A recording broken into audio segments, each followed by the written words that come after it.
Good morning, everyone, and welcome to the show. Oh, why am I talking like this? I don't know. What's up? Today is Tuesday, the 3rd of October, 2023. Indeed it is. And indeed, today is a fun day of variety here on DSPGaming with two completely different styles of games. Today I've got a little bit of an update regarding both Lies of P and Street Fighter 6. Today, on this very show, the premiere of a new feature that we're going to be doing monthly now that I think should turn out to be pretty interesting as long as people buy in and participate in it. I'll explain what I mean today on the show. It's the new suggestion box. Interesting concept. A little bit of news today. Not too much. All right, not too much going on, but a couple quick articles and things to talk about. Not, a crazy amount of game news. As I told you guys, we're now in the midst of a time period when we're just before all the big new releases. We're currently playing a few of them, but there's a lot more right around the corner coming out in October. And being that that's the case, the news is kind of light, but the news will probably explode soon enough as more games are coming out and more things become big hot topics of discussion. But we're not there yet. We're getting there, right? So, happy Tuesday to all of you. I hope that you're all having a good day. It's another cool, cloudy day today here in Washington State, which I'm happy about. Sadly, this weekend, we're supposed to have very hot days and sunny days, which makes no sense because we're in autumn. We're not supposed to have those, but apparently we're going to have 2 of them this weekend, and then hopefully we go back to autumn weather. It was funny because I was just saying to my wife yesterday, man, this weather, it's really changed. I would love to start wearing autumn-like clothes instead of a t-shirt, right? Or a button-down shirt that's like a summer party shirt. I'd like to start wearing maybe longer sleeve shirts. I got to go from shorts to longer pants as it gets cooler. And then, this weekend it's going to have like 70 to 80 degree weather here in Washington. I'm like, what? Well, obviously, can't do that, right? Not yet anyway. I'm totally hoping this is it. I want it to hit full-on cooler fall weather so that I can make that adjustment fully into the fall. It kind of feels like right now we're in that transitioning phase where we're kind of getting there, but we're not fully there yet. But it's funny because it's definitely autumn. It's freaking October. It's Halloween month. The festivities are here, but the weather is not agreeing with that, right? Anyway, I hope that you guys are ready to chill. Let's get started. I think what we should do today before we jump into, the schedule for the rest of the week and talk about all the, the new feature and everything, we should recap what happened yesterday. All right? So yesterday was a very action-packed, challenging day. We had Lies of P continuing on the first stream, and then we had my return to Street Fighter 6 at the Master Ranked level on the late stream. So let's tackle each of these, one by one. Lies of P yesterday went pretty well. Got through the rest of Chapter 9. apparently all of chapter 10. I'm not 100% sure on that, but apparently chapter 9 is one of the longest chapters in the game, because I had already played over an hour into it, but still hadn't finished it. And then I ended up playing a giant chunk of yesterday's stream, and it still wasn't done. And then we hit chapter 10 and fought a big boss fight, and everyone was like, oh yeah, that's it for chapter 10. I was like, huh, are you sure? Like, yeah, chapter 10 is like ridiculously short, while the other chapters of the game, some of them are very long. So maybe it's just a pacing thing. I don't know.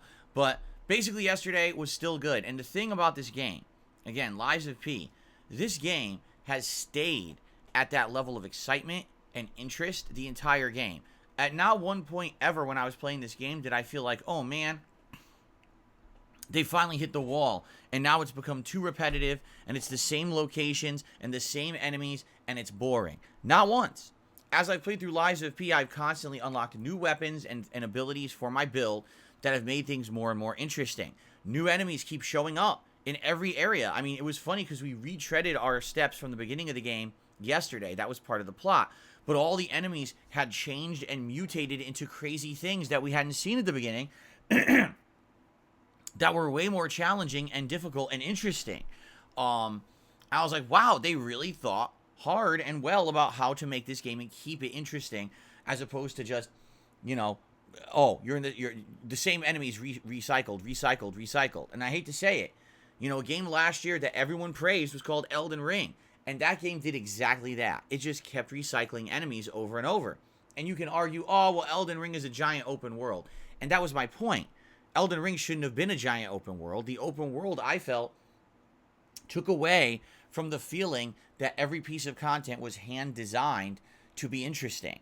The open world made it so that they had to keep rehashing the same enemies, the same mini-bosses, the same combat, and it didn't feel good. By the last third of that game, you get bored, except for maybe the Hallig Tree and the final bosses, but the whole last third of that game is like, oh, so it looks slightly different, but it plays exactly the same as everything I've already done.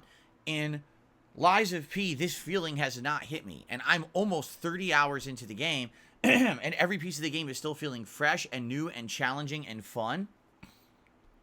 Once again, I think we were at, like, stream, not even kidding, I think it was, like, stream number 9 yesterday. New plot elements being introduced that are interesting, and big plot twists and things. And I'm like, wow, this is great. I'm enjoying myself so much. So I really don't have any problems with this game that are major. There's little grievances, little annoyances, but every game has those. For the most part, this is one of my favorite games of the year by far, and I'm really loving it, and I can't wait for more tomorrow. So, Lies of P, still on a high level. Check it out if you did not see the videos from yesterday. By the way, obviously my apologies if you were trying to watch those videos last night and you were realizing that they just weren't looking right. That's because YouTube, for some odd reason, decided not to process them properly. Those videos took upwards of 16 hours to go HD. They were 360p resolution for like 16 hours for no good reason. And then they finally went HD overnight when I was asleep. So a lot of people were like, oh, you know, I don't want to watch them yet because, you know, they're not good quality. And I hear you. If you were dying to see the continuation, you know, you probably watched them fast, but a lot of people did not. So I'm sure now probably people will go check them out this morning now that they're finally showing in HD. But the funny part about that is I uploaded other videos yesterday, including the podcast, including the Street Fighter videos, and those were fine. Those processed no problem. So it's just YouTube being stupid as usual. And I apologize for that. Obviously, I want you to have the best quality videos right away. Sometimes they transfer like that, and you can see them HD within minutes, and then sometimes they'll take a day. That's YouTube's fault, okay? All right, so anyway, Lies of P stays at a high level. Last night, for the first time in over a month, I played with Blanca in Street Fighter 5, or excuse me, Street Fighter 6. In fact, I looked it up. The last time I had played with Blanca was September 1st, and that was the day when I hit master level with Blanca on PS5. So that was it. It had been pretty much exactly a month since I had used the character. Now, I knew playing with Blanca was going to be interesting because, number one, I haven't used him in a month. I'm rusty. Number two, this is master level. This isn't climbing the ranks, grinding through Platinum and Diamond, this is the higher level gameplay. So I knew right off the bat that I was going into something that was likely going to be way more challenging than what I had faced before. And so I'm like, all right, well, let's see how it goes, you know, and let's test it out, right? So I tested it out. And I'll be honest with you guys, it was very hit or miss, all right? Some of the matches went really well. Some of the matches went horribly. Now, when I say horribly, it's for various different reasons. In some matches, I was just so rusty that I got outplayed.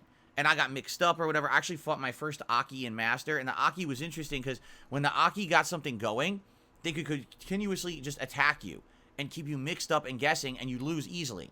But then the moment you shut down that rushdown pattern, the Aki had no idea what to do, and I beat the Aki. So it was kind of like, almost like a 50-50 chance, you know what I'm saying, of how you were going to perform. So in that regard, I kind of knew that's how it was going to be. All right, but what annoyed me, and what will continue to annoy me in this game, is that, again, I tend to play characters, at least right now in Street Fighter 6. All right, Jasper, you got to go to the floor now. In Street Fighter 6, I tend to not pick the top tiers. Let's be honest, I haven't used a single one. I tried Luke. I never really continued with Luke. We all know who the top tiers are. Ew, now I have one of his hairs in my mouth. In Street Fighter 6, you know, Ken, Juri, DJ, JP. Some would argue Chun-Li, but someone would say that she's more mid-tier to, or higher mid-tier, lower top tier. Those are kind of the ones that everyone agrees, right? Oh, Cammy as well. You know, there's like 5 or 6 characters that are absolutely known to be top tier in this game. And then you've got the mid-tiers, all right? And the mid-tiers have some advantages, and they can do better than some... Jasper, no. You're not going to eat that one. Jasper, if you're going to act up, you're going to have to leave. I'm not going to have you chewing wires to get my attention, so you just stop that right now. You know better. You know better than to chew wires, and I don't want to put up with this morning. For your own good. Stop that. Jasper, what did I just say? You're going to listen to your father. Going to listen to your dad. Or you're going to get grounded and no allowance. Could you just relax, please, Jasper? Seriously. Now he walks up for pets. This is how this cat is, because all he wants is attention. That's the only reason he's doing it. He's not chewing the wire because he wants to chew it. He's chewing it because he wants my attention. And he's upset that I'm talking with you guys and I'm not talking with him and I'm not paying attention to him.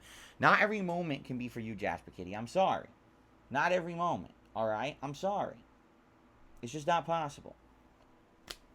All right, can I get back to what I was saying? Okay. So, as I was playing through Master Ranks with Blanca, a lot of matches I got outplayed, and that's fine. Because if you get outplayed, at the very least you could say, okay, I got beaten, and now I know I'm getting beaten or whatever. But, you know, top tier characters in Master, they're very hard to beat. Why? Because people are playing patterns. And these are the patterns that people have now mastered in 4 months of this game being out. And these patterns are very hard to beat. Especially with these characters who have dominant ranged moves, like DJ throwing his double projectiles. You know, Ken, don't even get me started on how ridiculous he is with his mid-screen fireball, but then jabs and fierce punches that beat everything. It's tough, and these people don't have to try. I'm sorry, they just don't. They just play a pattern. It's a flowchart they've memorized. It's like muscle memory to them. See someone do this move, immediately do this move. 80% of the time it stops them, so just do it. Now, the 20% of the time that it doesn't stop them, they get punished, but they don't care. It hits 80% of the time, so why not just do it? And how do you think they ended up in Master? It wasn't because they were thinking and because they're intelligent and they're good at the game. It's because they played a flowchart that wins 80% of the time. So it's frustrating. It really is. It's very frustrating to try to beat the high-level flowchart top-tier stuff, especially when I'm not using a top tier myself. I don't play with top-tier characters. Blanca, arguably, is high mid-tier, maybe low top-tier. Honda, mid-tier. Lily, bottom of the barrel. That's who I'm using in Master Ranking, you understand? So it's rough for me to try to win these matches. But by far, the thing that really upset me last night was the insane amount of dropped moves and combos. And you could say, well, maybe that's you, Phil, because you haven't played Blanca in a month. Fair enough. I'll take responsibility and say, I know that probably some of that was problems. So sometimes I'm not doing anti-airs properly. My timing is delayed. But there's a difference between, okay, I picked the wrong move, did the wrong thing, took too long, and I'm in the middle of a basic 3-hit combo, and the second hit doesn't come out. Again and again and again. That's a problem. Blanca's basic bread and butter combo: standing roundhouse, standing fierce punch, coward crouch, fierce punch. It's 3 hits, it juggles, you can do tons of things with that. You need it. You need it in every situation, whether you hit with a drive impact, whether you block a move and you're punishing, if you're drive rushing and doing that combo. You need that combo. I'm not kidding you.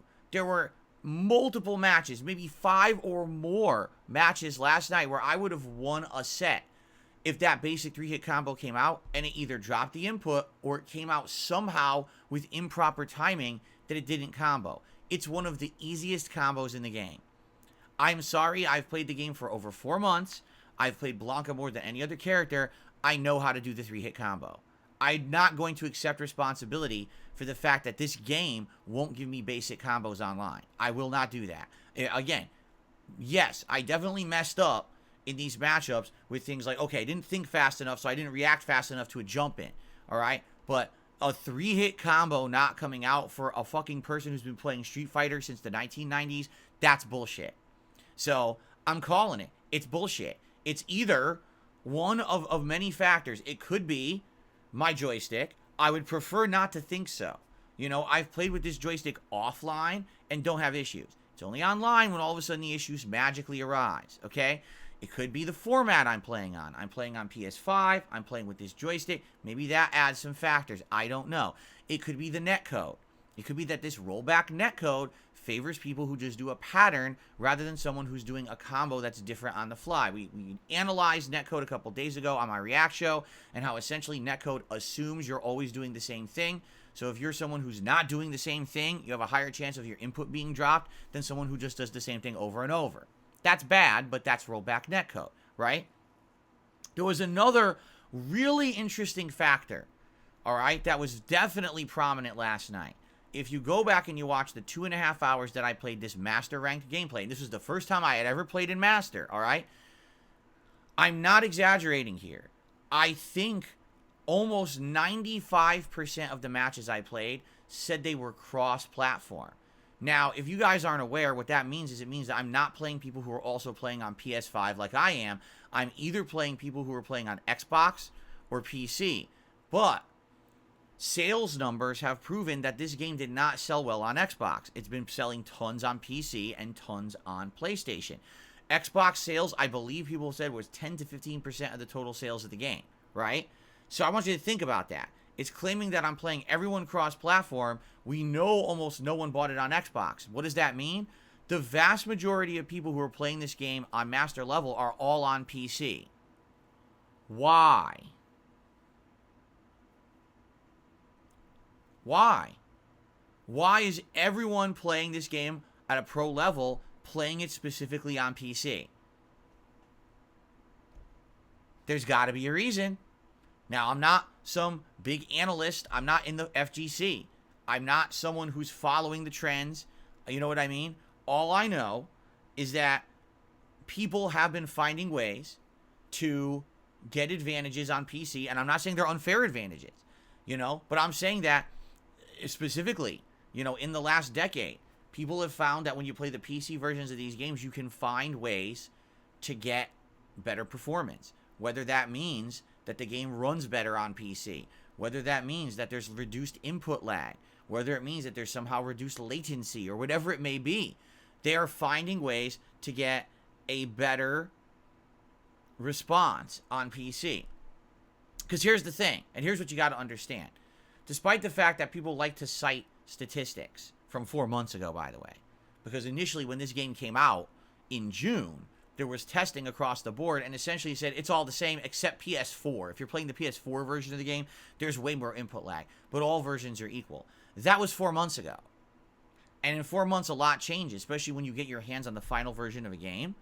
I guarantee you there is something going on in the competitive fighting game community where they've all figured out that if you play on PC, you can find a way to get better performance. Why else would everyone be playing it on PC? It literally doesn't even make sense. Why would they all be doing it at master level? It's more expensive to play this game on PC. It is. You have to get a system that's better to run it well. You'd have to get everything working on PC as opposed to just buy a console, pop it in, done, right? So there's got to be a reason why every pro player is playing this on PC. And everyone's following suit. And I guarantee you that if you go ahead and you look into the community and you do some technical research, you'll find out why. It's probably all prominently there that they found ways to make it run better and perform better on PC. I guarantee it. So what's funny to me is that I'm playing at Master, and I'm like, I can't even do a basic 3-hit combo, yet every PC player I'm playing seems to have great execution. I mean, insane amount of reaction to drive impact. I don't think I hit anyone. I think I hit one person with a drive impact last night, and every other time I tried it was instant reaction to drive impact. Huh? Instant. Really? I can't do anything instantly. If I try to do anything instantly on PS5, there's delay. They're instantly reacting to drive impact. There's something going on, obviously, right?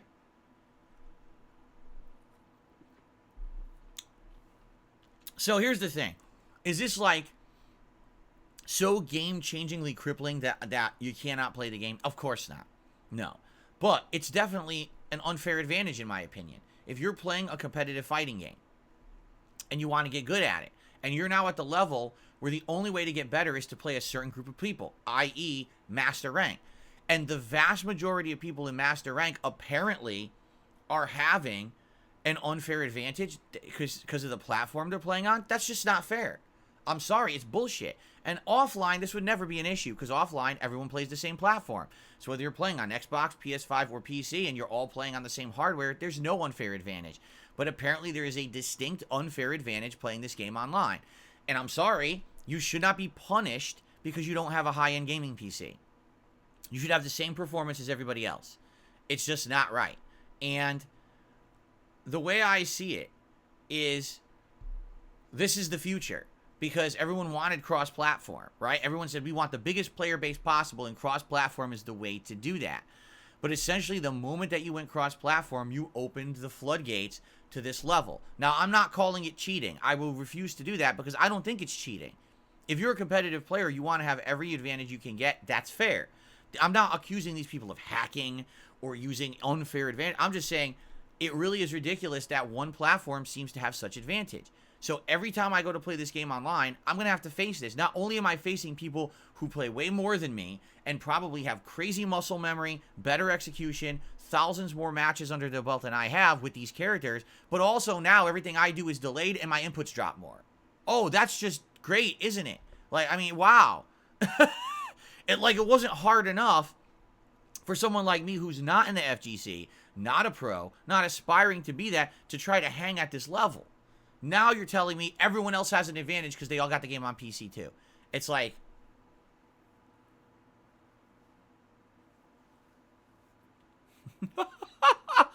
ooh. So, all I can say is, it is what it is.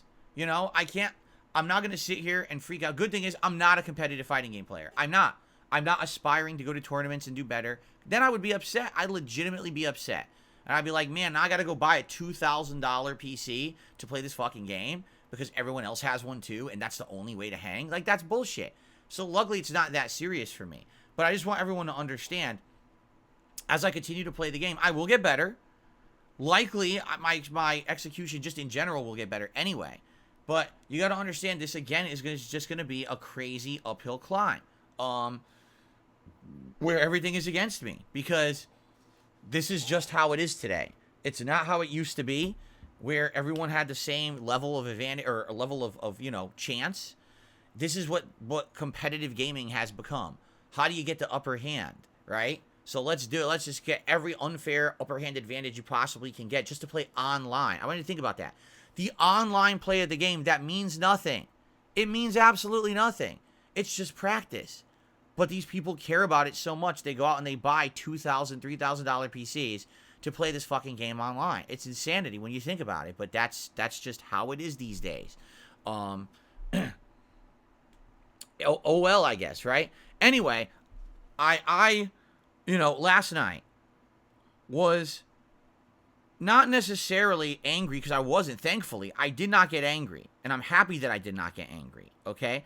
Because I felt like if I did get angry, I would have played way worse, right? But I can tell you that it was rough going. I won 24 matches, and I lost 32, okay? So that's only a 43% win-loss ratio.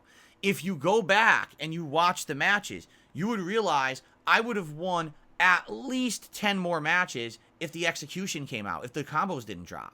Because there were matches where I'm right in the middle of winning, and then all of a sudden, I can't do a 3-hit combo. Or, okay, here comes the finishing move, and, like, I remember once I did standing roundhouse, anti-air. They're juggled.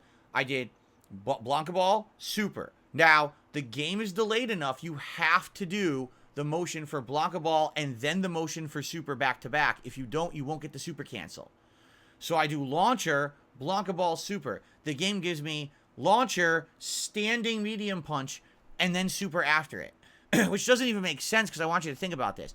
If you did standing medium punch and it whiffed, there should be enough recovery on that now the super doesn't come out. The super came out anyway. Just proving my point about the incredible amount of delay in this game, despite the fact that it claims that, it has a certain connection, certain latency. It's bullshit. So, that's what I mean. It's not only a situation of, I can't even get a basic combo. I can't do any of these basics. They drop like crazy.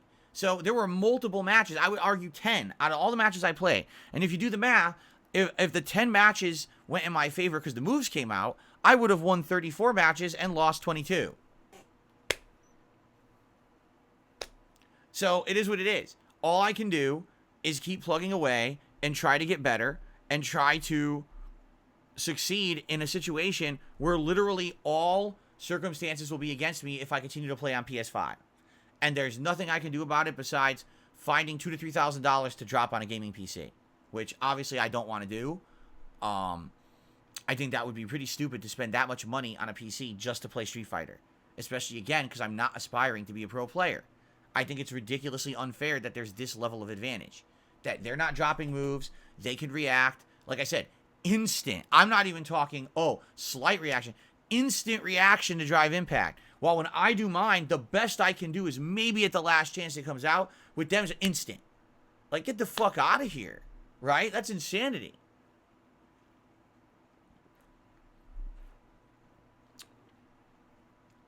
Now, there's going to be more Master gameplay coming this Wednesday. So we'll see how it goes. I'm hoping to incrementally get better.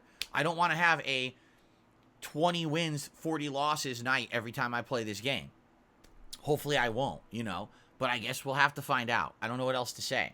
The funny part is everyone's now parroting each other in the chat. What about your TV? You mean my brand new Sony TV that I bought a year ago that we looked up and has insanely low input lag compared to other TVs? The same TV that I've been playing games like Lies of P on, Wolong Fallen Dynasty on, and I'm perfect parrying everything? That TV? What are you talking about? The TV that I literally don't have problems with any game. But now you're going to blame my TV. What it's funny about is everyone always wants to point the finger at anything but what the obvious problem is, right? But it must be this instead. It could probably... No, it's not any of the bullshit that you can make up. It's the game. The game gives unfair advantage to one platform. And there's nothing you can do about it besides try to play better or deal with it or buy a fucking PC. All right? Like, what are you... I mean, geez. It's just like, how do you make excuses for fucking Capcom? Like, why would you do that? Exactly.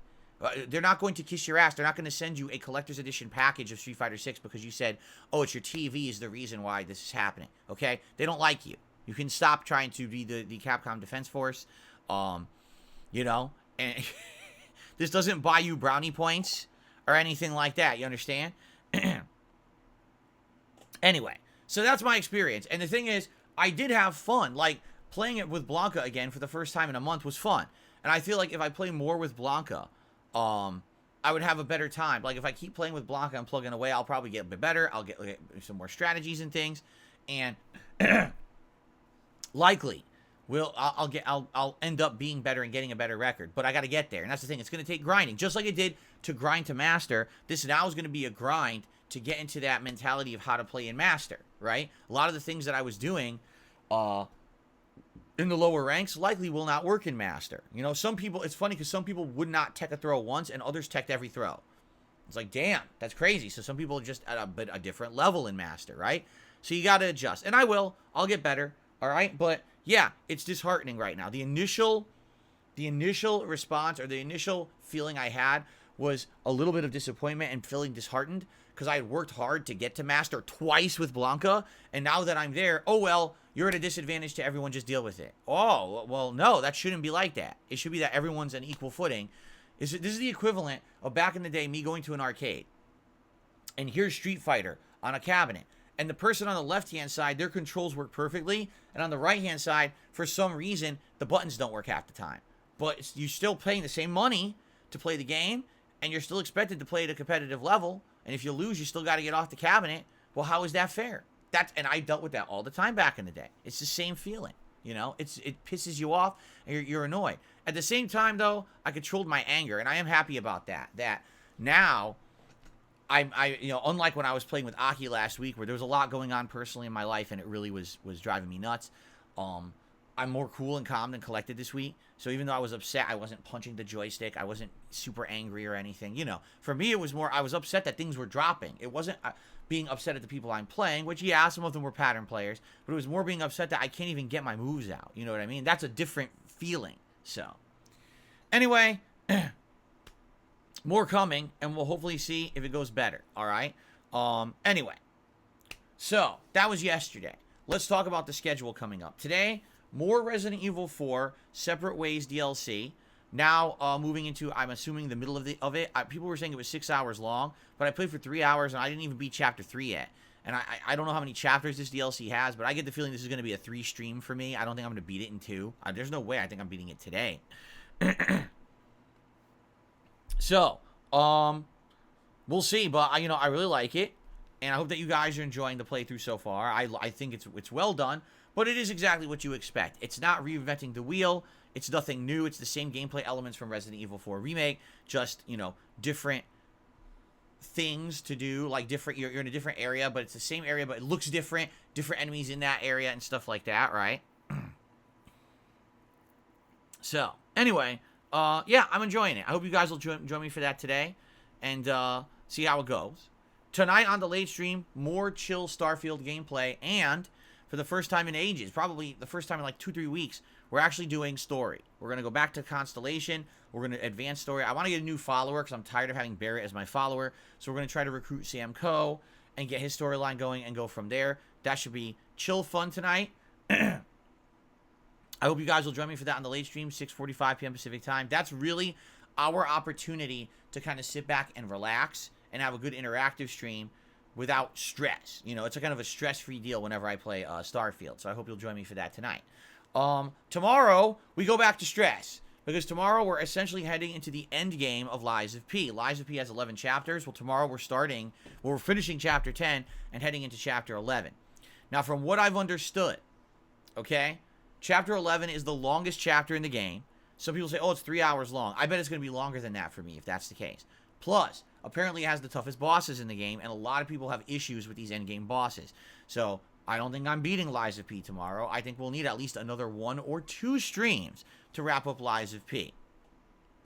We'll see how that goes. But, man, it's been a great game up to now. I can't wait to see what else they throw at me, and I can't wait to see, the rest of the plot and all of that and how it goes there, because the plot's been absolutely superb. And I'm seriously high level of enjoyment of this game compared to what I thought. I never expected it to be this good, and we're two weeks in, and I'm still loving the game. Is amazing, right? Now that we're nearing the end.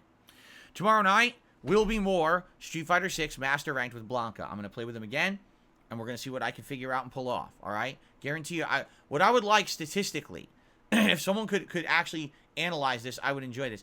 Tell me how many people actually play on PS5 that I play, and how many people are cross-platform. Because cross-platform, 90% of them are PC. So let's find out how many people statistically play on PC at Master Rank.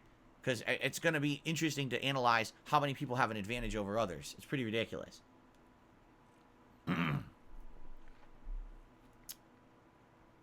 Okay, so let's continue, shall we? All right, let's continue. What else is going on this week? Well, I'm off from streaming on Thursday. When I return on Friday, it's the premiere, excuse me, of Assassin's Creed Mirage. I think what I'm going to do is I'm going to get that Ubisoft Plus subscription, which I think is like $18 a month, because this game is short. From all reports, Assassin's Creed Mirage is around 20 hours long. So if that's the case, I could get this subscription, beat the game within a month, and then cancel the subscription until I'm ready to go back and get more Ubisoft games, which should probably be maybe December with the Avatar game, okay? So that's what I'm going to try to do. I think what you do is you go on Xbox Live, and it has like a code you scan. It sends you to their site. You sign up, and then you can link it directly to your Xbox Live. And then you can get access to the game at launch. So, no, it's not on Game Pass. Assassin's Creed Mirage is not on Game Pass. Not a Game Pass game. So yeah. So that starts Friday. That'll be the main stream. Friday night will be more Street Fighter. Saturday we'll probably do it again as the daytime stream. And then Saturday night, I'm trying to remember what I'm doing Saturday night. I think what I did is Saturday night, I reserved the night stream that if we don't finish Separate Ways today, we'll finish it Saturday night. And if it is as long as you guys say, right, let's say I get to Chapter 5, Chapter 6 today, then I could probably get through Chapter 6, 7 Saturday night and wrap up the playthrough. So that's probably what we'll do. Sunday will be my React day, and then Sunday night, we'll probably do some Lies of P, and then probably maybe Monday, the goal will be to finish Lies of P and complete that playthrough. But here's the catch on when I'm saying that. Guess what? Guess what else comes out this coming week? The Modern Warfare 3 beta comes out on the 8th, and that runs the 8th, 9th, and 10th. And also, guess what comes out this week? Next week, Lords of the Fallen. So now we're getting into a tricky part, because how do I balance all of those things? Right? This is where it's going to start to get tough, because it's going to be hard to juggle all of these games at once. So here's what I was thinking, because I kind of came up with this schedule last night. All right. So, like I said, Friday, the premiere of Assassin's Creed Mirage and Friday Night Fights. Saturday will be Assassin's Creed Mirage and the Resident Evil 4 remake. Sunday would be the React day. And then since Sunday is the 8th, I'll probably do the Modern Warfare 3 beta then. And then I'll probably do the Modern Warfare 3 beta again the next day. Maybe as the night stream. So if I play Lies of P tomorrow as the daytime stream, maybe if I do it one more stream on that Monday, we'll finish it. And maybe I can do Modern Warfare 3 as the night stream that day. And then we can focus on Assassin's Creed Mirage for like maybe Tuesday, Wednesday daytime streams, and we can alternate. One stream would be Street Fighter and one stream would be Starfield. Okay? But the other thing, again, like I said, is that coming up that Friday is Lords of the Fallen. So now we're going to be in a situation where it's like, so I'm playing Modern Warfare. I'm going to play that beta for a day or two. We got to finish Lies of P. We got to finish Separate Ways. We got to start Assassin's Creed Mirage. We're going to be starting Lords of the Fallen. And then I'm also got to be juggling some Street Fighter and juggling some Starfield, and this is where it's going to get tough. And I knew, it was about in the middle of the month, I knew it's going to get tough, right? So I think what we need to do is we need to think about this. Is this what I really want to do? Is this all the games that I really want to be playing at once? Do I want to skip a game? Not Assassin's Creed Mirage, I'll tell you that. I want to play Assassin's Creed Mirage. First Assassin's Creed in several years. First opportunity to see what they're doing with the franchise now that they've changed it up. So that's sticking. But I'll be honest, I am skeptical about Lords of the Fallen, especially coming off of Lies of P. I don't know if I want to play another Soulsborne game right now. I don't know. I feel like Lies of P beat it to the punch because it came out that month early, right? And obviously that's a good thing because Lies of P is an outstanding game. So I don't know if I want to play Lords of the Fallen. Maybe I don't. If I don't, all right, then I could focus on Forza, because Forza Motorsport also comes out on the 10th on Game Pass, and I told you guys I wanted to try that just to see what it was. I wanted to give it a shot, right? So, and then the next new game of the month that I'm interested in is Sonic Superstars on the 17th. So I guess what we're going to have to do, let's see what happens. If this week I finish Separate Ways, I finish Lies of P, I get time to play the Modern Warfare beta. We get, we focus on Assassin's Creed Mirage. Maybe I squeeze in a couple other streams. Maybe I'll do Lords of the Fallen. But here's my problem. Lords of the Fallen comes out the 13th.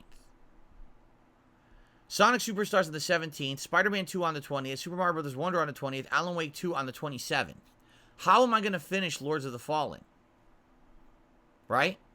Especially when at that point I'll probably also be pushing to try to get further in and finish Assassin's Creed Mirage. I don't see how I'm going to finish it. There's too much else coming out. And I'll be honest with you, yeah, I feel like those other games will have more priority. I do. I'm just being honest. Like, after having just played a Soulsborne, I don't know how much I'm going to care about another Soulsborne back to back. As good as people seem to say it is, you know? We'll have to play it by ear. I'm not saying no. Let's put it that way. I'm not saying, no, I'm skipping Lords of the Fallen. I'm just saying, around this middle of the month is really where it's going to get tough. It's going to get very, very tough. If I start playing that game, I might have to choose to skip different games in the future instead of that. You know, I don't know. We'll talk about that more as we get closer to it. All right. Now, in the meantime, tonight I will be reviewing Scream 5 for my React channel, DSP Reacts. I was gonna originally do it last night, but because I went a little extra to play extra Street Fighter, I didn't get a chance. I'll do it tonight. I'm very happy to talk about this movie. I watched it, and I have mixed feelings. Some things I really liked about Scream 5, and some things I didn't like at all. So I want to review the movie for you guys over on that channel. So that's youtube.com/@DSPReacts. The next movie review I'll be doing is Halloween Kills, which is the second in the recent Halloween movie trilogy. After that, I'll be reviewing Scream 6.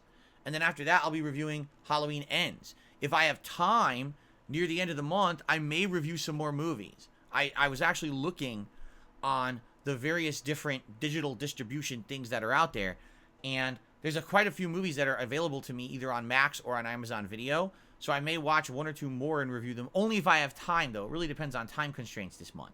One thing I'm kind of not necessarily upset, but I'm peeved at, so there's certain movies I've been wanting to watch for years, and they're just not available anywhere. For example, Ghostbusters Afterlife. Now, I'm a humongous Ghostbusters fan. When I was growing up as a kid, I was a giant Ghostbusters fan. I watched the shit out of the movie a million times. I watched the cartoon series. I owned all the action figures. I loved the sequel. I was the biggest Ghostbusters fucking guy, right? Then when they announced Ghostbusters 2016, I was like, fuck, man, they ruined the franchise. So then it's, oh no, Ghostbusters Afterlife is technically kind of like Ghostbusters 3, but not really. It is a continuation of the plot. You're going to want to see it. People said it's great. I still haven't seen it. Why? Because it's not available to watch on any service that anyone would fucking have, and you can't rent it. You have to either have stars or buy it. Why? I can't just spend like $3 and watch it. It's not on any of these services. And the thing is, like, usually you can even like rent it on YouTube or something. It's not there either. You have to buy it for like $15. I don't want to buy the movie. I just want to watch it once. I don't know if I'm going to like it. You know, but I don't want to get a fucking Stars subscription to watch it. That's frustrating that certain movies now are locked to certain services. It's like, so I wanted to watch this movie today, so I have to do this subscription just for this month to watch that one movie. But then there's another movie over here I wanted to watch, so now I have to get this other subscription over here. It's a fucking mess. It's stupid. It used to be that either it's available for free somewhere to watch, or you just be able to rent it for like $5. Now, you need to have 17 different services to see movies. It's fucking dumb. All these companies have done, they cut up the digital distribution so badly that now it's just like having cable TV again. And I'm not going to, because everyone said, oh, sign up for Stars and sign up for this and sign up for, I'm not signing up for 700 things. Because then, number one, I'll forget and I'll fucking get charged again, which I don't want to. And number two, it's just too much of a hassle. Sign up, then cancel. Then sign up again later if you want that one movie, then cancel again. No, fuck you. Just make your fucking movies visible so people can watch them. I would spend $5 right now to watch Ghostbusters Afterlife. Can't do that. Not available anywhere. Okay, well, I'm never watching your movie then. That's your own fucking fault. Make it available, or stop making it like a giant chore to watch at something. It's ridiculous. Here's another one. So originally when I was planning this month, okay, I was planning to watch, like I said, the Halloween trilogy. So when I was looking this up, all of those movies were available for free. I think one of them was on Max and two of them were on Amazon Video, or vice versa. It was like one was on one and one was on two. By the time I finally went to watch the movies, oh, we removed them. It's fucking Halloween month and you removed Halloween movies from your fucking service? Yes, now you have to pay to watch them.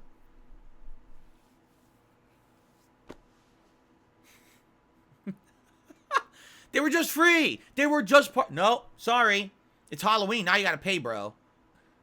So I did, like, when I watched Halloween 2018, it was like $3. It wasn't a big deal, but still, it was free, and they removed it in time for me to watch it for Halloween. Like, well, fuck you, man. And that's what it is. You never even know what's available when. They add it, then they would take it right away within a month. You don't even know what. So I have to rush. So now my life, my free time, my entertainment time has to be dictated by when you want your movies available on your service. Like, what the fuck, man? They made it a big mess. They really did. So anyway, I'm going to continue on watching. Like I said, tonight I'll review Scream 5, and then there'll be more coming. I'm actually enjoying watching horror movies again. I haven't watched horror movies in quite some time. That's why I was thinking, outside of watching the 2 more Halloween and another Scream movie, maybe I would want to watch more this month.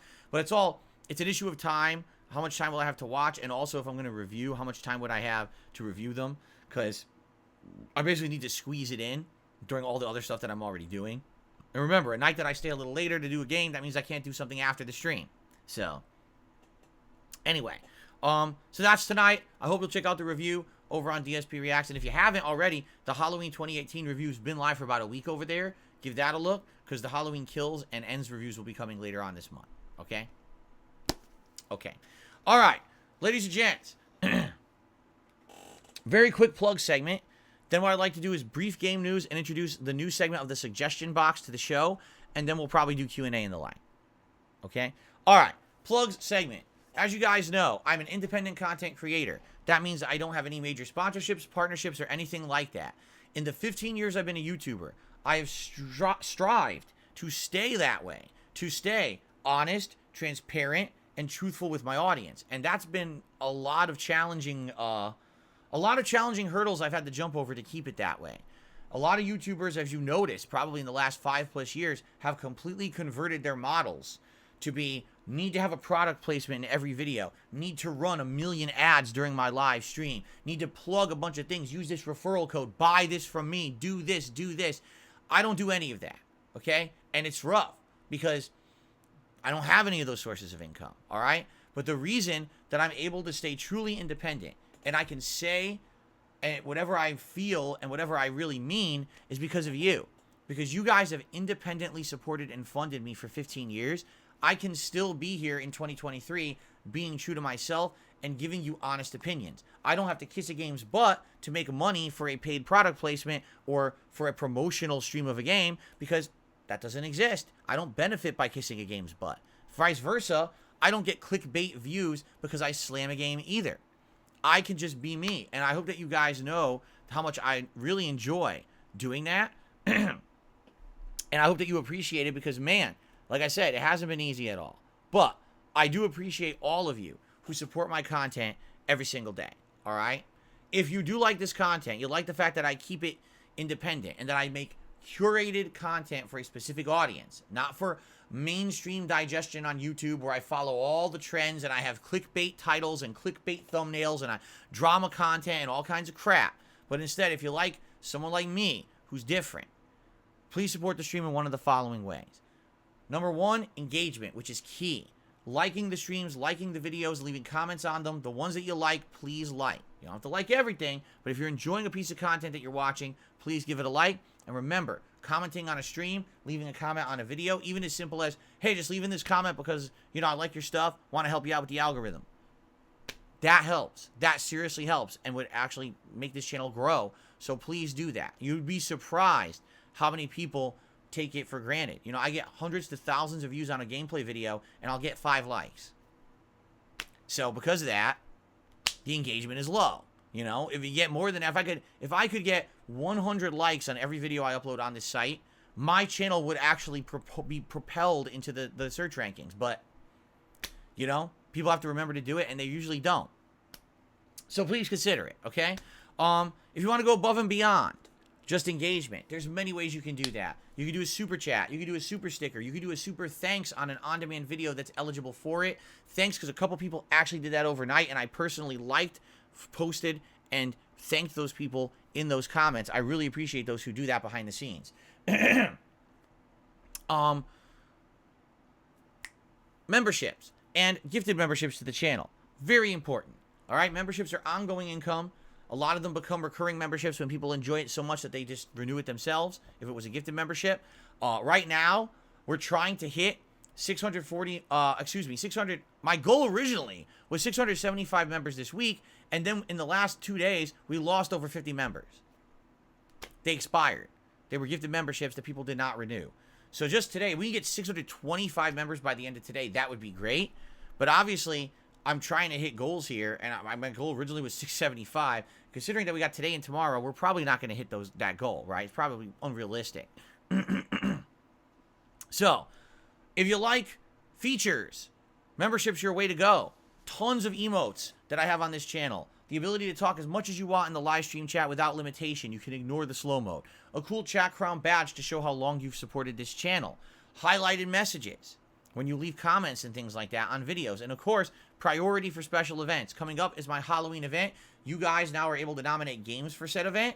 Members get to nominate twice in the open thread and the members only thread. And members will be selecting one of the actual games or more, probably two, that'll be played in that event, okay? So please consider it. Or maybe you're someone who watches the content and enjoys it and you want to help out your fellow viewer, help out the community. You can gift some memberships to the community as well. That always helps. And then last, there's tipping. Tipping is very important for a couple of reasons. Number one, when you tip me, I get a tip right away. I can put that tip towards something important immediately, like bills, or the cost of these new games coming out this month, or going grocery shopping this Thursday. That's literally where the tips go.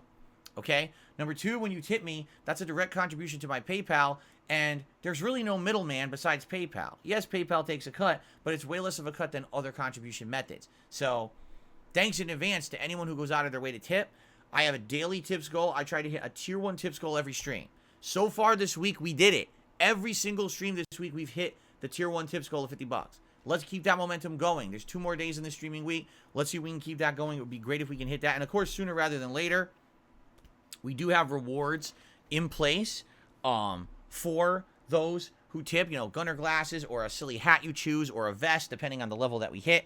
So thanks in advance to anyone who contributes in any way. And let's keep it going, shall we? All right. Some brief game news today. Not too much. So, ladies and gentlemen, it's time for my favorite segment, your favorite segment, everyone's favorite segment. It's time for the incorrectly colored DSP news. All right. Let's actually correctly color that. There we go. Very nice. So, 2 brief pieces of news today. Nothing too crazy, okay? Piece of news number 1. Let's talk Game Pass games.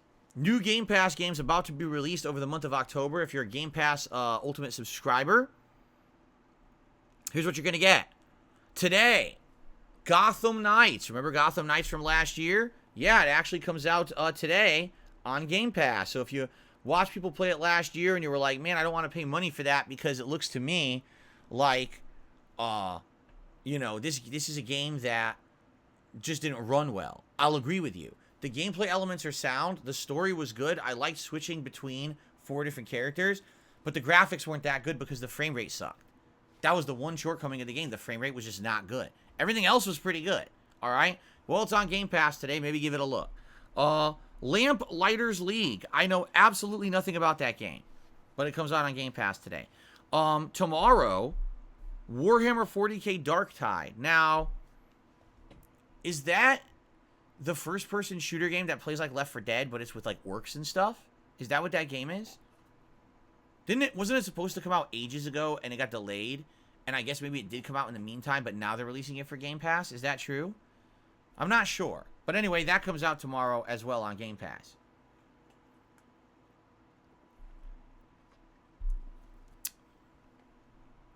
Of course, we all know about this one because I've been talking about it. October 10th, Forza Motorsport, which I'm interested in trying at least for one stream. Even if it ends up I don't like it, at least trying it for one stream to see if it's worth playing. I might give it a shot. On October 12th, From Space. I don't know what that is. Never heard of it. But then on October 17th, another one someone might be interested in. Like a Dragon Ishin. I played this game earlier this year. This is the Like a Dragon spin-off game that originally came out many years ago in Japan. They finally converted it for English-speaking audiences.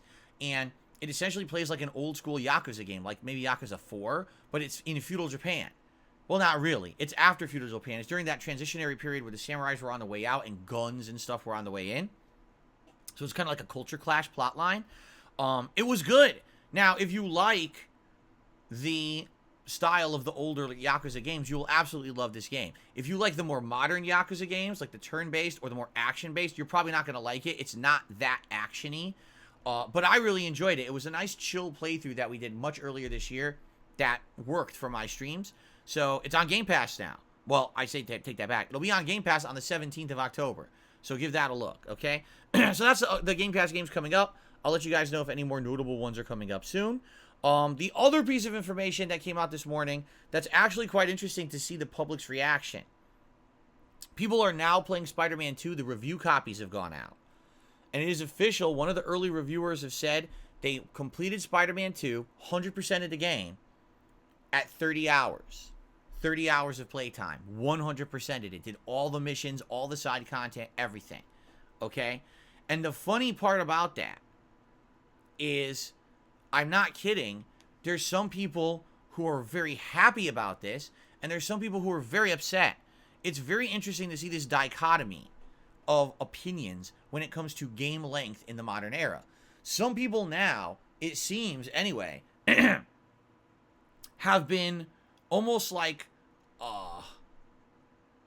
programmed in their heads to think that every video game must be incredibly lengthy. Every video game you buy must have 40 to 80 hours of content. And if you buy a video game that doesn't have that much content, you're getting ripped off. It didn't used to be like that. You know, when I started on YouTube 15 years ago, you'd be lucky to get a game that had 10 hours of content. And I mean that too. Like, games were darn short back then. You'd buy a first-person shooter, it would be have a 5-6 hour campaign, and then you go online and you play the online for a few hours and realize it's no Call of Duty, and you never play it again. You know? Or a narrative action-based game, a platformer. They were very short. You know, it's funny because you talk about games like the classics. You're aware that BioShock wasn't a super long game, right? It wasn't. But people have these nostalgic feelings about these games back in the day. Like, oh, they're so, you know. No. It wasn't until the midlife era of PS4 and Xbox One that games all, for some reason, started becoming insanely lengthy with crazy amounts of padding and content to extend the length of the game. And the question is, when you get these games that are 40 to 80 hours long, is it quality over quantity or quantity over quality, right? How many games have we seen in the last several years where, oh, there's all this content, but what's the point? I'm sorry, a lot of people will be so upset with me, but I'm going to say it right now. Zelda Tears of the Kingdom. It's an outstanding game, don't get me wrong, all right? I enjoyed the major dungeons, I enjoyed the plot points, I enjoyed looking at the glyphs and things, the story was great. But there is an insane amount of content in Tears of the Kingdom that has absolutely no reason to be in the game. It doesn't add anything. It's just there to say there's more content. So you can play Tears of the Kingdom for 100 hours, or you can play it for 40. You'll get the exact same story, the exact same major points of the gameplay, and you really won't get much added experience. You know what I'm saying? From the game if you played the 100 hours. But you could have played it for 100 hours. What was the point, though? Right? That's what I think the problem is today. Games that have the content, but the content is essentially bloat. It bloats the length of your game artificially, so you can say your game is longer than it really should be because it's not meaningful content, you see? Now, the worst case are games that force you to play the bloat to beat the story. At least in Tears of the Kingdom, you can ignore the bloat. You don't have to play it all. You can just skip most of it and just get right to the meat of the game. But what about a game like Mafia 3? Oh my God, that was the worst case scenario where the game actually forced you to do base takeovers and boring ass repetitive garbage to just unlock the next story mission. That shit was unbearable. That was, in my 15 years, that's the worst case that I can think of where a game that forced you to do busy work shit to even see the end of the game, and that was annoying. Now, in the case of what we're talking about here with Spider-Man 2, the game is 30 hours long if you do everything. But does that mean that the story is like 15 hours long, maybe 20? What do you think about that?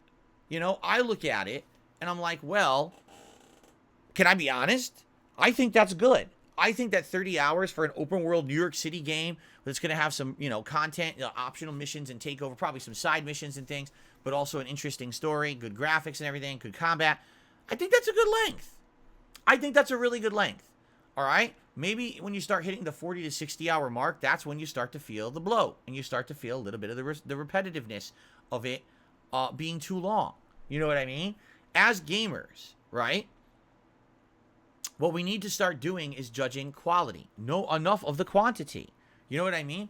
Take a look at Starfield right now. Currently in Starfield, I'm around 35 hours into the game. Okay? So far, what has been fun in Starfield? The main plot and the faction quests. What has sucked in Starfield? Anytime you have to go into space to do space combat or anything else, anything involving building your ship, anything involving research, anything involving crafting and gathering of resources. So you look at that dichotomy, you're like, so wait a minute. They just streamlined the game to be a story-based game and take out all that crap, it would be a better game. Yeah, it would. It actually would.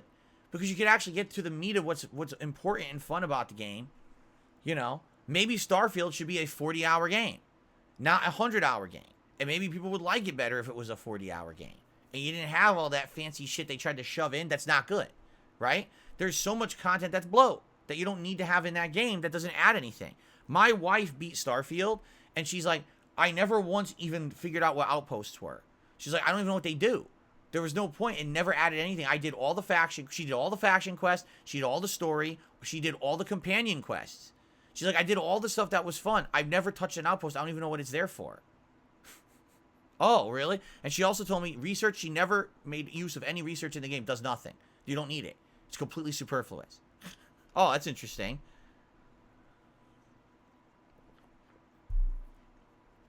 And by the way, she sunk a ton of time. I think she played like 80 hours or something like that, So that's what I mean.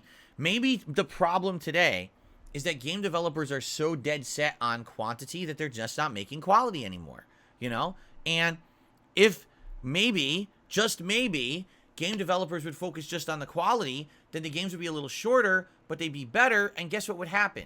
We wouldn't have $40 zillion budgets to make a video game anymore. We wouldn't have 7-year development cycles where they announced Starfield back in like 2012 or whatever the fuck it was, and it took them so long to pump it out that by the time it comes out, there's no way it can live up to modern expectations. Maybe, just maybe, if we had actually people who were directing these game projects intelligently, rather than with these ginormous scopes of what they want to do that they can never live up to that kind of hyper expectation, these games would be much better. I still remember to this day, one of the earliest games I played on YouTube was called The Darkness 2. All right? At the time, this game was incredibly short. It was, I think the story was around 6 hours long, and then it had online play that was quite fun. And I remember when I played The Darkness 2, almost no one was covering it on YouTube because it was so short. And I finished playing it, and I was told everyone, that's one of the best stories I've experienced in a video game since I've done YouTube. It was so good. It was unique. It was interesting. It was intriguing. It didn't overstay its welcome. It had multiple levels of interest and twists in the plot and cool gameplay and gore, if you like that kind of stuff. It was well done. And even though that game was incredibly short, it still resonates with me today. I still remember it because it was so well done. It didn't matter that it was so short. You know what I'm saying? So when I hear, oh, Spider-Man 2, all right, is going to be 30 hours long, right? I say, okay, good. Maybe that means I can play Spider-Man 2 and still play other games and also have a life, right? I'm not investing in the Spider-Verse for the next 17 months where I have to tattoo spiders on my body and wear a spider suit when I come into my office and learn how to shoot webs, in real life. You know what I'm saying? Like, I just play Spider-Man, enjoy the game for what it is, and move on. Because it's not an insane investment like all these fucking games seem to think that we want. I'm not looking for a ginormous investment of time. I'm not. I want to play a game, enjoy it, and move on to the rest of my life. Just like a movie. When I'm going to watch a movie, I want to watch that movie, enjoy it, and go on to something else. And if I like the movie, maybe I like more movies down the line, and I would pay more money to see more of them. But I don't need it to be a ginormous sponging up of my time. And it seems like more and more games just feel like that's what they want to be. Well, I don't want you to sponge up my lifetime. I want to enjoy my life outside of just games. This is supposed to be a side diversion, not an investment, you know? Now, here's the thing. I'm not saying that games that are an investment of time are bad. I'm just saying that not every game has to be that. And it seems like recently that's exactly the route we've been going. Every game seems to want to suck up all of your time. That doesn't work. You need to be able to pick and choose. In 1 year, I want 2 games that are incredibly long. Give me Baldur's Gate 3 and, I don't know, Zelda Tears of the Kingdom maybe, right? Those are my 2 long games for the year. And then I want some shorter games. So give me Assassin's Creed Mirage and give me Spider-Man 2. Oh, for variety, I'd like a fighting game. So I'll play Street Fighter 6. What's wrong with that? Instead of, oh, here's a 40-hour game, here's a 70-hour game, here's a 100-hour game, here's an 80-hour game, here's a 60-hour game. How the fuck am I supposed to play all these and enjoy them? Can't. They all cut into each other. So I actually feel that Spider-Man being 30 hours is a good thing. As long as those 30 hours are fun and meaningful and action-packed and they don't get too repetitive and you're always kind of kept on your toes with the plot and maybe the gameplay elements are keep evolving as you unlock new abilities between the 2 characters and the like, as long as they can keep it fresh and interesting, then that 30 hours is exactly right. But some people disagree. There's some people are so upset. I'm not kidding. So upset. It's only 30 hours? Well, that's bullshit because I just paid $70 for a game that was 147 hours. I don't know, man. I don't know. I mean, again, everyone can disagree. I'm curious to hear your thoughts. If you're listening to this right now, you know, on demand, obviously you can share your thoughts in the comments on the video. I'd like to hear what you think. Some people in chat are feeling that 30 hours is sufficient. Like Lady just said, 30 hours is decent. Might have other modes like New Game Plus to play it again, right? And then someone actually, Pride Ashitaka says, yeah, 1,000 hours of Tekken 7, only $60. It also depends on the genre, correct? Because you're absolutely right. Like Street Fighter 6, since I bought it in June, how many hours have I played it? I think I'm like 80 hours in on PS5 and like 100 or more hours in on Xbox. So, yeah, I've gotten like 200 hours out of the game already, and I'm probably going to continue to play it, right? So you're absolutely right. Parasolo says 30 hours is the right amount for me. There you go. All right, anyway, so that's what's going on in gaming news. Now, what I'd like to do before we get to shout-outs today, I would like to introduce a new idea that was actually, now the sun's coming out. Jesus, man. Again, I told you, oh, it's nice and cool, cloudy today. Nice autumn weather. Here comes the sun to heat up the fucking office. Fuck you, son.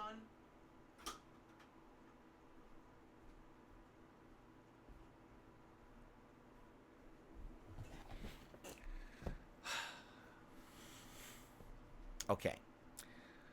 A new segment, or not really a segment, but a new feature that I would like to introduce to the channel is an idea that I will be, give credit where credit is due.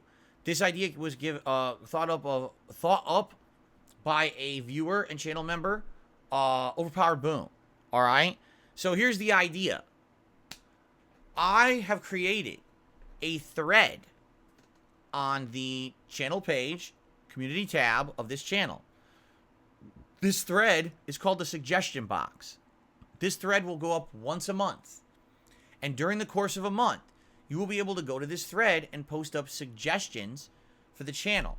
Suggestions can include the following: games you'd like to see me play, projects you'd like to see me do, ideas for marathons and or special events, suggestions for improvement for my setup, maybe some hardware recommendations, maybe something for the lighting, maybe something new for the background, stuff like that.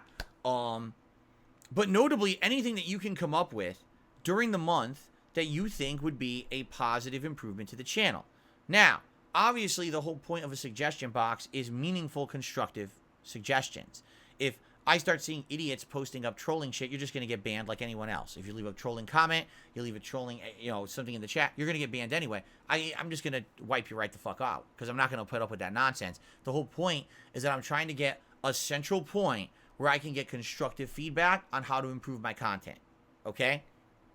You guys all the time throw me suggestions for improvement. And sometimes I remember them and I implement them. And sometimes I listen, but I'm like, okay, I'm not ready for that right now. But it would be great to have a place to focus all of those suggestions, right? Notably right now, what I really need help with is that over the last few months, a lot of people have come out and asked me, do you have merch?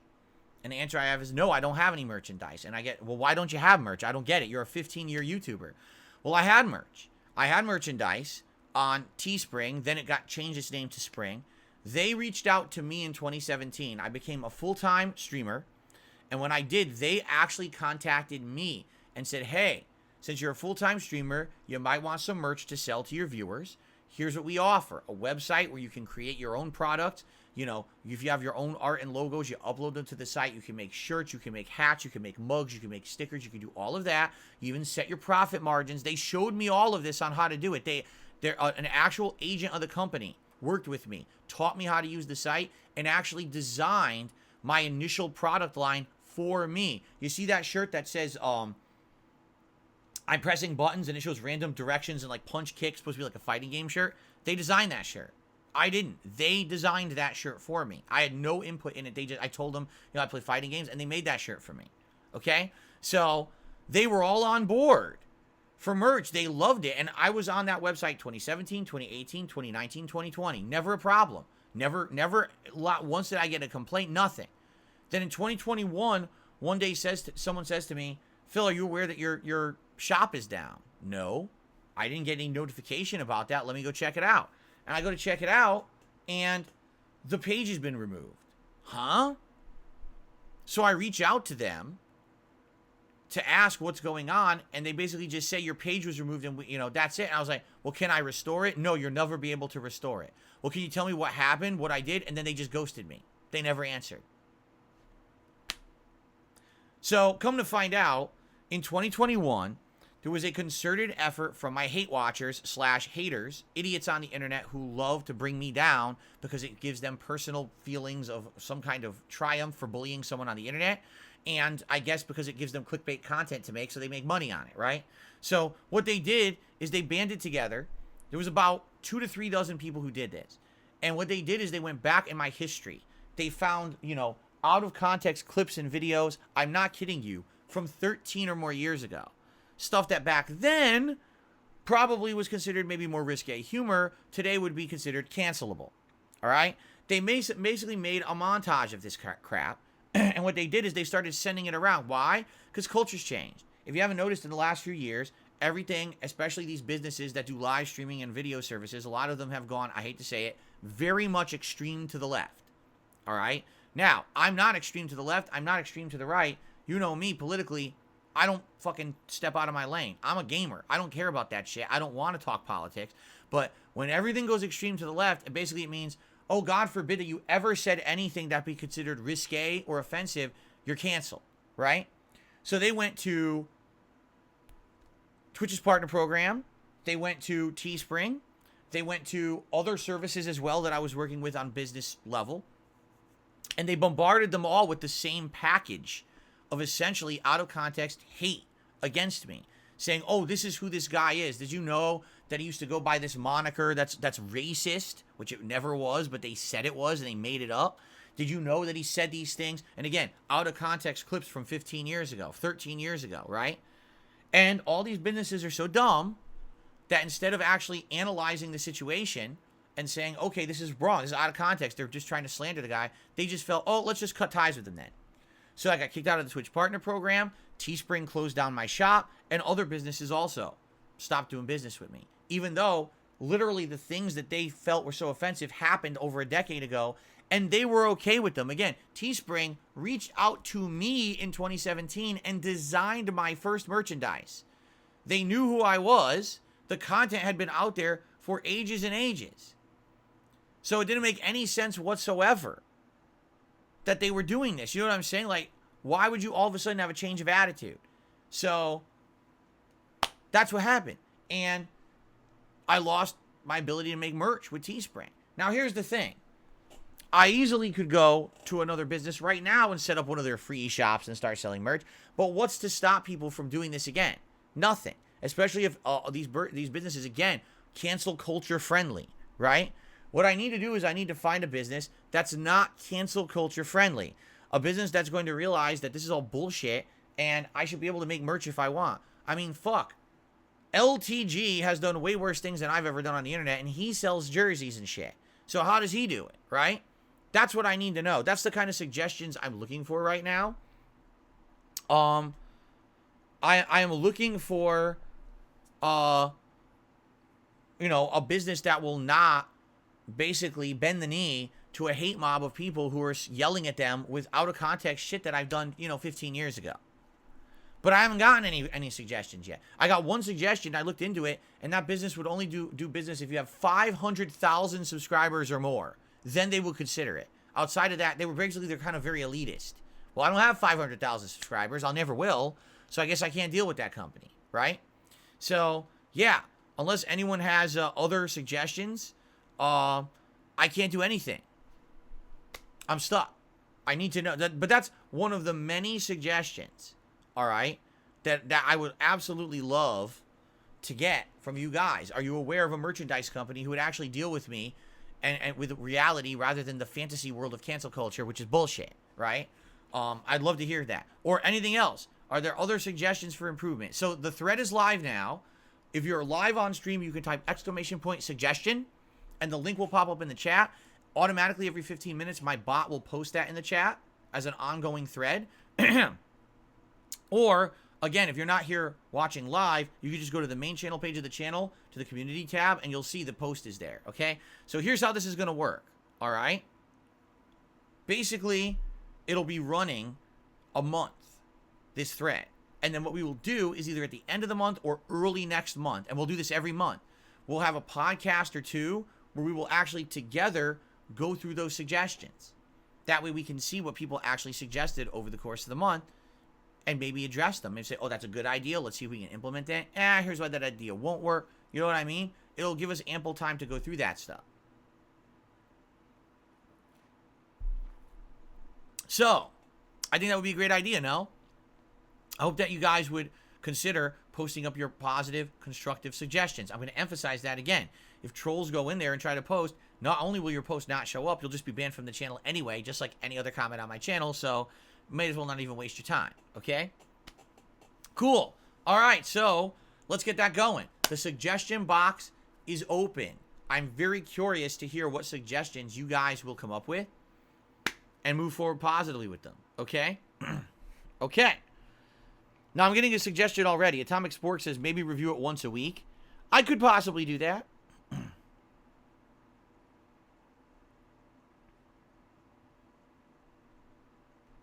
Okay, I could possibly do that. Let's see. Let's see how it goes. All right, in the meantime, let's get to shout-outs, and then we'll do some Q&A, because now I've gone long on these segments. Shout-outs today. We start off with Spawn Killer, who gifted a membership, and I believe it went to the Scale Scholar. So congratulations there, and thank you, Spawn Killer, for supporting the channel with that membership. As I said, we did lose a lot of members this week. It would be great to get some back, so thank you for helping with that effort. Adam did a super chat. Thank you, Adam, for the super chat this morning. Spawn Killer also did a super chat and says, I wish they would make a new The Thing movie. They already did, though. Like, they already made a new The Thing at the end of, what was it, the end of the 2000s, I think it was. And it was okay. I saw it. It was all right. I still think the original was better. The Shin Black did a super chat. Hope you in the chat have a blessed day. Thank you to the Shin Black. That's a very nice, positive message for everyone. Appreciate that. There we go. Let's see here.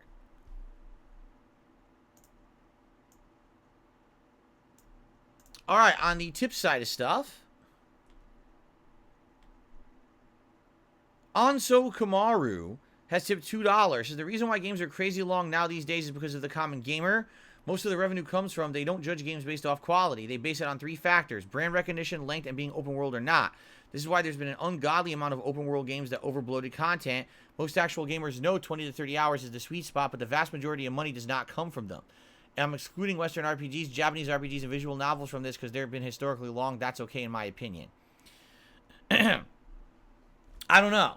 What do you guys think? I don't know. I feel like... Do you want to know the truth? Here's what I think. I sadly hate to say it, but I do think that in this modern day, it's all about hype and memes. Like, if a game gets a big advertising budget and gets hyped because of it, then it'll sell. Doesn't matter how long it is. If a game gets memed out by a bunch of fucking kids on the internet because some streamer played it, then it sells a ridiculous amount of copies, right? Or, you know, take a look at the fucking games that have made the most money. Grand Theft Auto Online and fucking Fortnite, right? Those games were endless, right? Endless content, right? So, yeah, I mean, I think there's many factors to look at. Perhaps you're right on some of those fronts. Thank you for the tip, Anso Kamaru, by the way. In the meantime, also, I received a $20 tip from 1 Minute Man. It looks like 1 Minute Man has begun to tip earlier now, which is interesting. Thank you for that, 1 Minute Man. Let's get that on the leaderboard. Before our podcast ended here, we got the tip, and that's cool because we can count it towards the goal for the day. Remember, oh, God.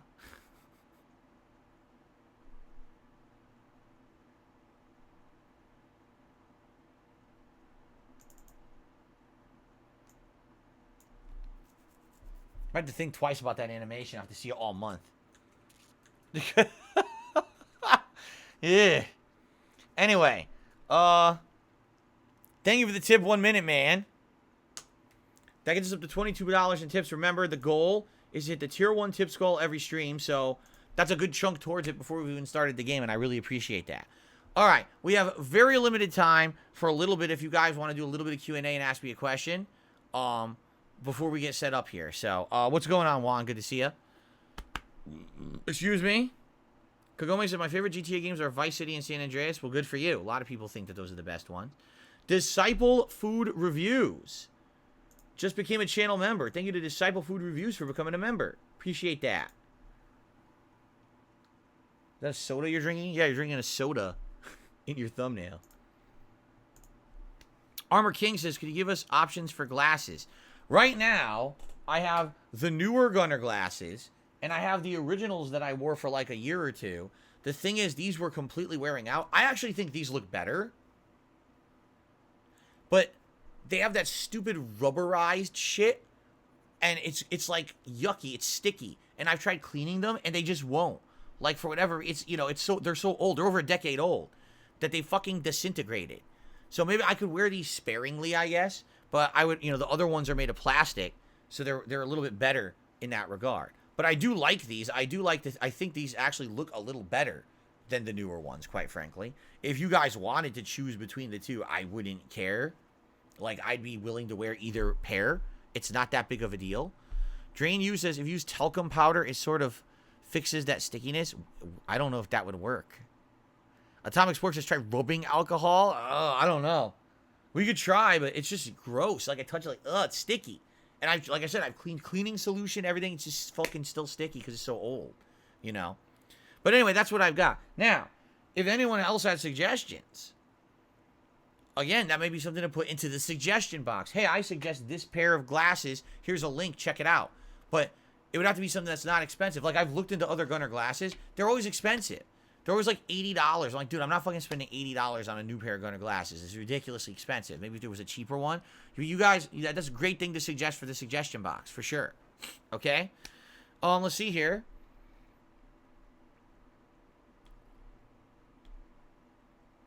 I received a $2 tip from an anonymous tipper. My English may not be the best. I'm from the other side of the world. If I tip off stream times, could you shout it out on the next podcast? Thanks. I was brought in by Lies of P.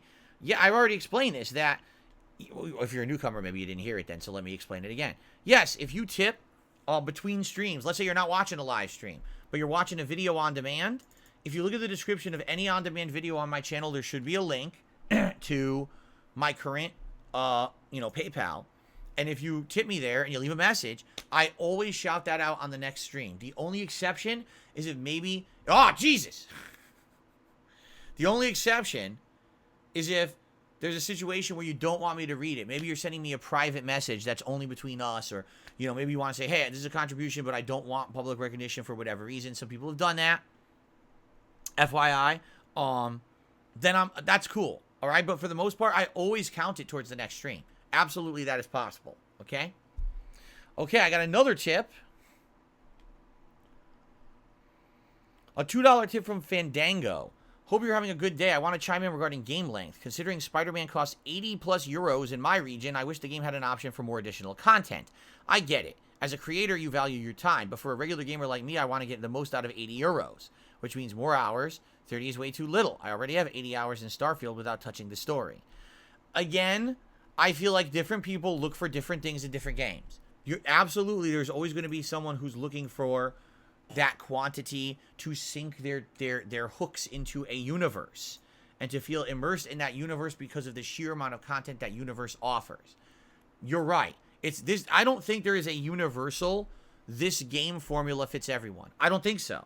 I think that there's different games for different people. Like, for example, Baldur's Gate 3, I've heard, is an insanely good game that so many people have enjoyed or are currently still enjoying because it's so long, but it definitely isn't going to fit everyone's idea of what's a good game because of the combat style, because of the length of the game. You know, there's many different factors to be involved. So I don't think there's a universal, oh, this is the best. You know what I'm saying? And I get that. So, but I appreciate your input on that, and thank you for the tip as well. Spawn Killer did a $5 super chat, which is what scared the crap out of us. Imagine if someone made a doll with your face like a Chucky doll. No, I will not imagine that. Thank you for the super chat, though, Spawn Killer. Okay. You're free to imagine whatever horrors you want to think about. I mean, but not me. I'm not going there.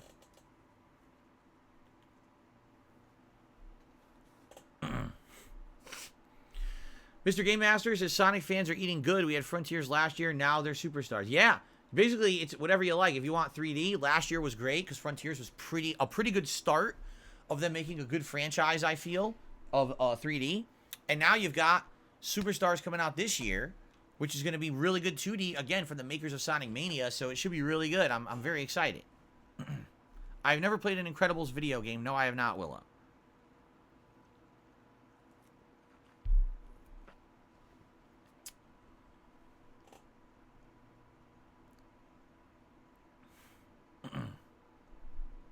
And then you got Sogo Osaka, who says Sonic was never good. And that is factually incorrect. So thank you for the ridiculous statement. It was good. You cannot deny the goodness of the originals. Sorry. Ghostbusters Afterlife is available on Prime Video for $4.99, says Acid Face. You ready for this? Ready? Open Prime Video. Search. Ghostbusters Afterlife. Click on it. Watch with the Stars free day trial or buy the movie for $13. That's it. Can't rent it. Maybe it's available in your region. It's not available in mine. That's another problem too. Regional differences. It's stupid. That sometimes you can get it, sometimes you can't. I can't get it in my region. I have to buy it or get Stars. That's it. I received a $1 tip. Snow Carl Series X, which probably isn't the real Snow Carl, says, do you enjoy hot peppers? Are they too spicy? Depends on the kind. I've had many different kinds of hot peppers. And some of them I enjoy as... I enjoy them more as an ingredient in something rather than as an actual, like, raw hot pepper. But I have had hot peppers and things, and they can be enjoyable. For me, though, here's the thing. I like things that add flavor, not heat. Heat is okay, but, like, I prefer actual flavor to heat. If you're eating something and all it does is make your fucking tongue burn and tingle and salivate everywhere and you can't stop it, and now your eyes are watering up and your sinuses are in fuego and you're like, bleh, bleh, and your nose starts running, bleh, how can you enjoy what you're eating? I don't get that. Some people apparently like that, right? Jade, welcome back. Says, I'm here, but my allergies are bothering me. I'm sorry to hear that. Hope you feel better. If you're around today, great. If not, if you pass out because you're on medication or whatever, it's all good. I hear you, because my allergies can get really bad too. I've been lucky. Recently, my allergies have not been so bad, probably because of the change of weather. Of course, now it's going to get hot this weekend, so here it comes back again, I'm sure. But feel better. Good to see you. Mark says, there's too many games coming out this month. Is this one of the best years for game releases? Yes. Yes, there's too many games coming out this month, and yes, this is one of the best years for game releases. I think at the end of this year, when I actually do my countdown for best games of the year, I will probably have a tough time. And by surprise, like, for example, Lies of P, I never expected that game was going to be good. Honestly. and I'm playing it. I'm like, dude, this is one of the best games I've played in a long time. I really like it.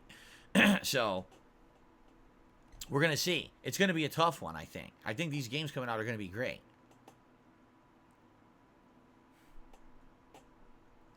Lady Charisma says, the current state of streaming is why so many people are pirating content again.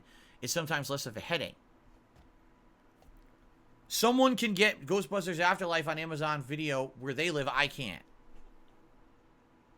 You know what? This is also why so many people get those VPN services, right? You see how all these YouTubers have these paid promotions to advertise like a fucking NordVPN and shit like that? That's why. Because you get that VPN, and then you can change your region, and then you can get access to all the stuff that you're not supposed to have access to where you live. You know, a lot of people are doing that too. Spawn Killer says, do you have a deli near you like New York Deli? Sadly, delis are not a big thing out here in Washington from what I've seen. There's a few, and they're like Asian, like an Asian deli. You know, like a Vietnamese, you get a banh mi sandwich. But there are no unique, like no uniquely American delis out here. Just like there's almost no diners. I think the entire time I've lived here, I've seen one legit independently owned diner. And some of them were chains, and the chains have closed. There was actually some chain diners, and they went out of business. So, yeah, pretty sad. I got a $2 tip from Big Larry Gaming. I'm playing Super Turbo on my 3DO. I was wondering who you thought is an easy character to start with. I'm trying Chun-Li. I'm having no luck. Pick a Shoto. Pick Ryu, right? A starter character like Ryu is always easy. Or maybe Guile. Someone who has basic zoning and easy to execute moves, I would recommend. Yeah, for sure. And then once you learn the basics, then you can go to the more advanced characters. Chun-Li is a hybrid character. She's more advanced, for sure. Well, Juan, 30 days to your birthday. You must be excited if you keep mentioning it every day. There you go.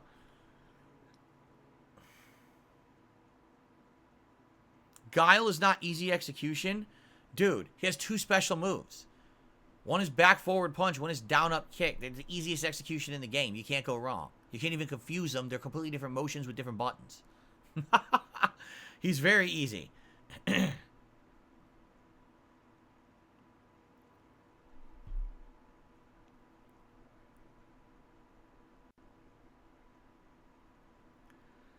I've only had one banh mi ever, and it was weird because it was tuna banh mi. And when I ate it on stream, it was like 2 years ago, people were like, you really chose the wrong banh mi. You should have chosen a different banh mi sandwich. Because if I had had a more traditional protein in it, I probably would have liked it more. As is, I didn't hate it. But as I was eating it, I was like, oh God, this is like way too much tuna. Because it was actually just seared tuna. I was like, it is so much tuna. It's just too much for me to even eat or finish. It was too much to stomach. I definitely should have ate a more common protein. So that's on me. I would definitely like to try a banh mi again in the future. That's a more traditional style. I've heard banh mi sandwiches can be absolutely delicious. I got a $1.50 tip from Beaver Bother. Since you're getting a top-range gaming PC to compete in Master Rank, when can we expect more Blanca? I'm not getting a top-range gaming PC. I never said I was. I can't afford that. Don't have the money for it right now. It's not happening. Thanks, though.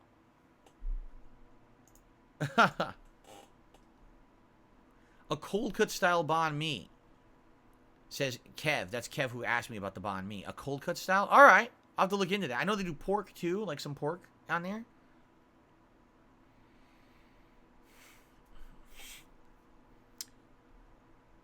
Guys, I think we have to wrap up the show. It's going late. Thank you for watching.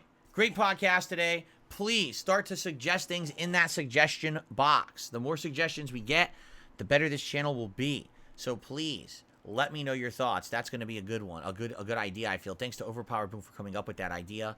And ladies and gentlemen, we move on to more gaming content. I'm excited for more Resident Evil 4. I'm excited for more Starfield. Tomorrow I'll be here in the morning to tell you all about it and how it went. But in the meantime, happy Halloween.